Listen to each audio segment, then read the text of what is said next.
I adjusted my simple black blazer, standing in the marble lobby of Harrison Enterprises. Around me, my family members streamed into the main conference room, dressed in their designer best for the emergency board meeting. No one spared me a glance. I was invisible, just as I'd been for the past 7 years. "Emma, what are you doing here?" My Uncle James's voice cut through the pre-meeting chatter. He stood in the doorway of the conference room, his expensive suit and carefully styled gray hair screaming old money and power. "I'm here for the meeting," I said calmly, holding up the company ID I still kept. "I own shares, remember? The ones Grandpa left me." A dismissive laugh rippled through the gathering crowd. My cousin Peter smirked from behind his father. "Those worthless Class B shares.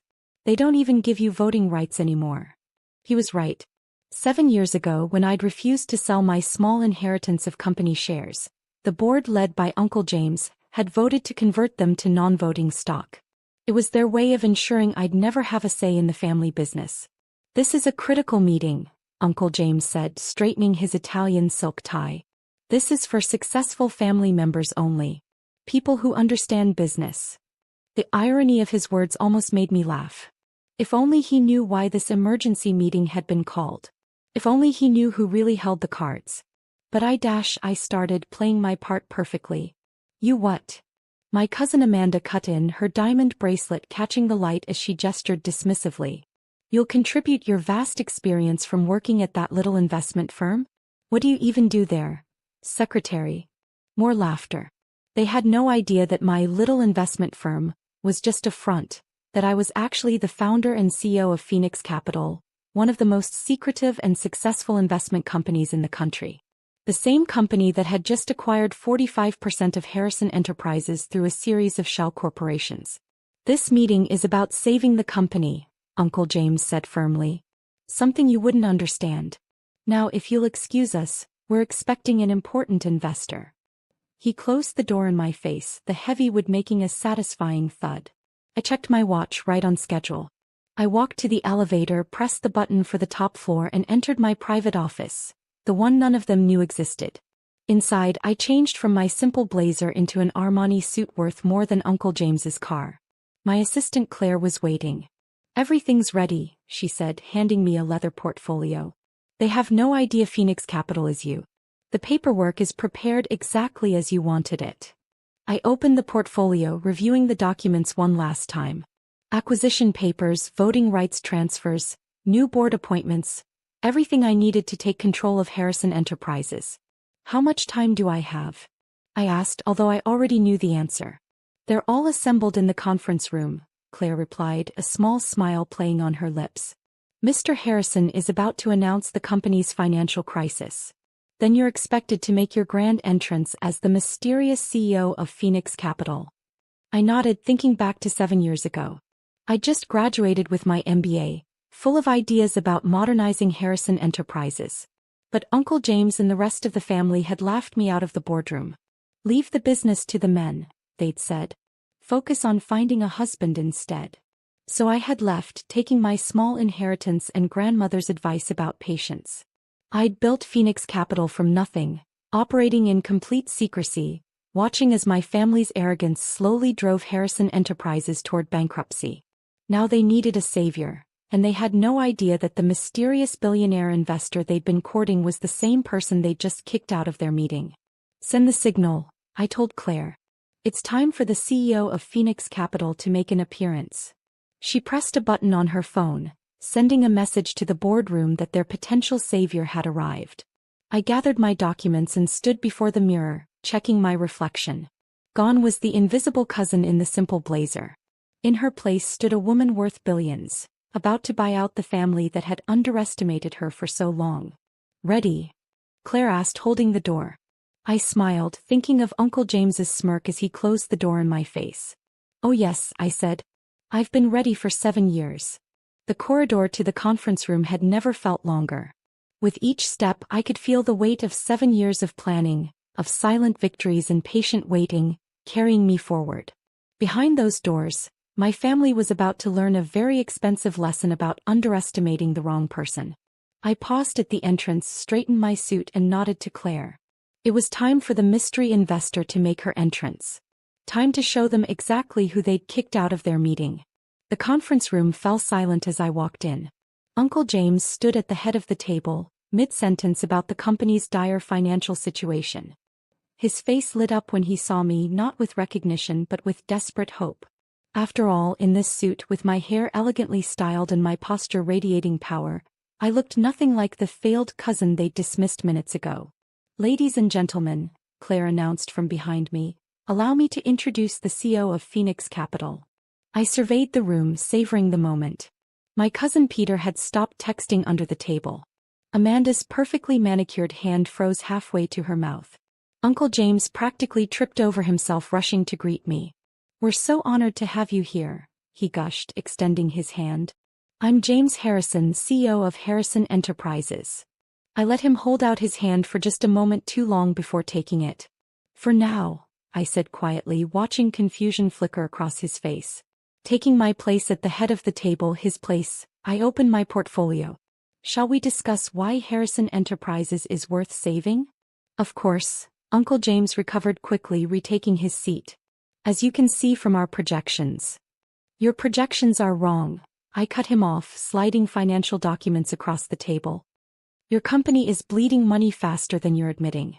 Your Asian markets are collapsing, your tech division is 3 years behind the competition, and your real estate holdings are mortgaged to the hilt." Shocked murmurs rippled through the room. These were secrets they'd tried desperately to hide from potential investors. "How did you?" Peter started, but I continued as if he hadn't spoken. "You need more than an investor," I said, my voice carrying to every corner of the room. "You need someone to completely restructure this company. Someone who understands modern business practices, someone who isn't trapped in outdated thinking." Uncle James's face had turned an interesting shade of red. "With all due respect, we have generations of experience. Generations of running this company into the ground," I corrected him.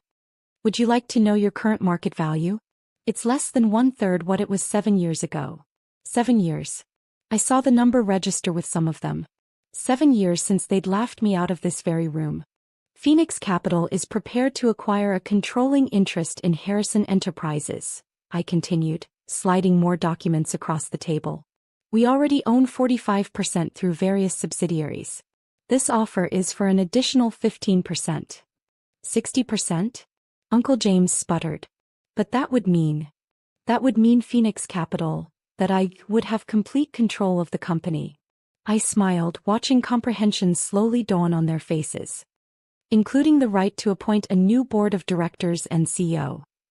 Amanda stood up suddenly. "You can't do this. This is a family company." "Is it?" I asked softly. "Because minutes ago you were quite eager to sell to a stranger. Or does family only matter when it's convenient?" I stood, walking around the table slowly. "Would you like to know how Phoenix Capital grew so powerful so quickly? We looked for companies like this one. Businesses run by arrogant men so convinced of their own superiority that they couldn't see the world changing around them." Stopping behind Uncle James's chair, I continued. "Companies that ignored talented people because they didn't fit the right profile. Companies that valued tradition over innovation, ego over progress." "Who are you?" Uncle James whispered, finally asking the right question. I leaned down, speaking just loud enough for everyone to hear. "Someone who understands business. Someone you kicked out of a meeting less than an hour ago." The recognition that swept through the room was almost palpable. Peter dropped his phone. Amanda sank back into her chair. Uncle James's face went from red to white in an instant. "Emma," he choked out. "Surprise," I said softly, straightening up. "Still think I don't understand business, Uncle James?" The silence that followed was deafening. 7 years of underestimation, of dismissal, of condescension, all shattered in a single moment. But I wasn't done yet. Not even close. "Now," I said, returning to my place at the head of the table, "shall we discuss the terms of your surrender? Or would you prefer to explain to the shareholders why you rejected a billion-dollar lifeline because of your pride?" The choice was clear.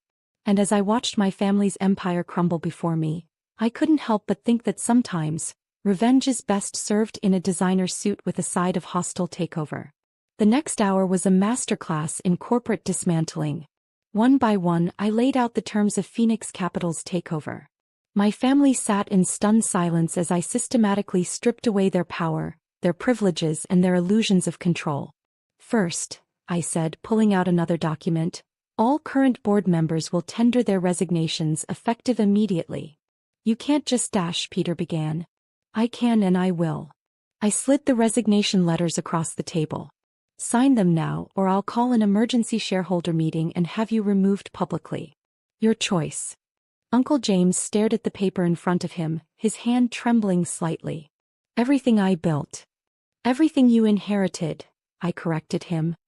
And then nearly destroyed through mismanagement and ego. Amanda, tears streaking her expensive mascara, tried one last plea. But we're family. Family. I stood up, planting my hands on the table. Was it family when you blocked my proposals for digital transformation? When you mocked my MBA thesis about modernizing the company? When you told the industry I was just a failed heiress playing at business? I pulled up the company's financial records on the screen behind me. While you were all flying private jets and buying vacation homes with company money, I was building something real. Phoenix Capital has acquired 37 companies in 7 years. We've turned every single one of them profitable. The numbers didn't lie. My success was there in black and white, undeniable and overwhelming. Here's what's going to happen, I continued. Harrison Enterprises will be restructured.